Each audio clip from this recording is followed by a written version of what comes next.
ಯಾವುದು ಒಳ್ಳೆ ರೀತಿ ನಮ್ಗೆ ಸಿಗ್ತಾ ಇಲ್ಲ. ಕೊನೆಗೆ ಅದು ಸ್ವಲ್ಪ ಹುಷಾರಿರೋದು ಒಳ್ಳೆ, ಪ್ರಿಕಾಷನ್ಸ್ ಇರೋದು ಒಳ್ಳೆ. ಈ ಸಲ ಬರುವಂಥ ಕಾಯಿಲೆ ಘೋರವಾಗಿದೆ. ವಾಯು ರೂಪದಲ್ಲಿರೋದು ಒಂದು ಕಫಾಯ ಥರ ಬಂದು ಉಸಿರಾಟಕ್ಕೆ ತೊಂದರೆಯಾಗಿ ಸಿರುತನಕ ಹೋಗಿ ಮನುಷ್ಯರಿಗೆ ಸಾವು ಬರೋ ಲಕ್ಷಣ ಭಾಳ ಇದೆ. ದೊಡ್ಡ ಗಂಡಾಂತರ ಇದೆ ಅಂತ ಇಲ್ಲ, 5 ವರ್ಷ ಲೋಕಕ್ಕೆ ಇದೆ. 5 ವರ್ಷ ಈ ಕಾಯಿಲೆ 5 ವರ್ಷ ತನಕ ಸಿಂಪ್ಟಮ್ಸ್ ಇರುತ್ತೆ. ಅಂದರೆ ಕಮ್ಮಿ ಆಗುತ್ತೆ, ಹೋಗುತ್ತೆ, ಬರುತ್ತೆ. ಇದರ ಆಯುಷ 5 ವರ್ಷ ಇದೆ. ಅಷ್ಟೇ ಅಲ್ಲದೆ ಈ ಬಾರಿ ಮಳೆನೂ ಬೇಗನೆ ಮಾನ್ಸೂನ್ ಸ್ಟಾರ್ಟ್ ಆಗಿದೆ.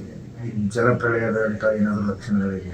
ಈ 4 ಮೊನ್ನೆ ಹೇಳಿದ್ದಲ್ಲ, ವಾಯು ಜಾಸ್ತಿ ಇದೆ, ಜಲದ್ದು ಜಾಸ್ತಿ ಇದೆ, ಮೇಘಸ್ಫೋಟ ಆಗೋ ಲಕ್ಷಣ ಭಾಳ ಇದೆ, ಹಿಮಾಲಯದಿಂದ ಅಪಾಯ ಇದೆ, ಅದು ಡೆಲ್ಲಿವರೆಗೆ ಆವರಿಸ್ತದೆ, ಭೂಕಂಪಗಳು ಭಾಳ, ಜನಗಳ ಸಾವು, ಮತೀಯ ಗಲಭೆ ಹೆಚ್ಚು, ಅರಸ ನರಮನೆಗೆ ಕಾರ್ಬೋಡ ಕವಿದಿತ್ತು. ಅರಸನ ಮನೆಗೆ ಕಾರ್ಮೋಡ, ಅರಸ ನರಮನೆಗೆ ಕಾರ್ಬೋಡ ಕವಿದಿತ್ತು ರಾಜಕೀಯವಾಗಿ. ನೀವು ಹೇಳಿದ್ರಿ ಈಗ ಮತೀಯ ಗಲಭೆಗಳು ಸ್ಟಾರ್ಟ್ ಆಗಿ ಯುದ್ಧದ ಭೀತಿಯೂ ಸಹ ಇದೆ. ಆಯ್ತಲ್ಲ, ಇದು ಮತ್ತು ವಿದ್ಯುತ್ ಪ್ರಾರಂಭ ಆಗ್ತದೆ. ಜನರಲ್ ಅಶಾಂತಿ ಇದೆ.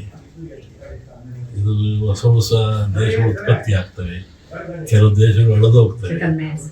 ಅನೇಕ ರಾಜಕೀಯ ಮುಖಂಡರಿಗೆ ಸಾವಿದೆ, ನೋವಿದೆ, ಥ್ರೆಟ್ ಇದೆ. ರಾಜ್ಯ ರಾಜಕಾರಣದಲ್ಲಿ ಏನಾದರೂ ಬದಲಾವಣೆ? ಮೇಘಸ್ಫೋಟ ಬಹಳ ಇದೆ ಜಗತ್ತಿನ ಇದರಲ್ಲಿ. ರಾಜಕಾರಣದಲ್ಲಿ ನಮ್ಮಲ್ಲಿ ಈ ಸಾಮಾನ್ಯವಾಗಿ ಭವಿಷ್ಯದಲ್ಲಿ ಯುಗಾದಿ ಒಂದು ಭವಿಷ್ಯ ಬರುತ್ತೆ, ಆಮೇಲೆ ಸಂಕ್ರಾಂತಿ ಭವಿಷ್ಯ ಅಂತ ಬರುತ್ತೆ. ಯುಗಾದಿ ಭವಿಷ್ಯ ಮಳೆ ಬೆಳೆ ಜನ ಇವಾಗ ಹೇಳ್ಬೋದು. ಸಂಕ್ರಾಂತಿ ಭವಿಷ್ಯದಲ್ಲಿ ರಾಜರ ಬಗ್ಗೆ, ದೊಡ್ಡ ದೊಡ್ಡ ವ್ಯಾಪಾರಸ್ಥರ ಬಗ್ಗೆ, ಶ್ರೀಮಂತರ ಬಗ್ಗೆ ಅದು ಬರುತ್ತದ್ರಲ್ಲಿ. ಸಂಕ್ರಾಂತಿವರೆಗೇನು ಸರ್ಕಾರಕ್ಕೆ ಅಪಾಯ ಇಲ್ಲ, ಸಂಕ್ರಾಂತಿ ಭವಿಷ್ಯ ನೋಡಿ ಹೇಳ್ಬೋದು ಏನಾಗುತ್ತೆ.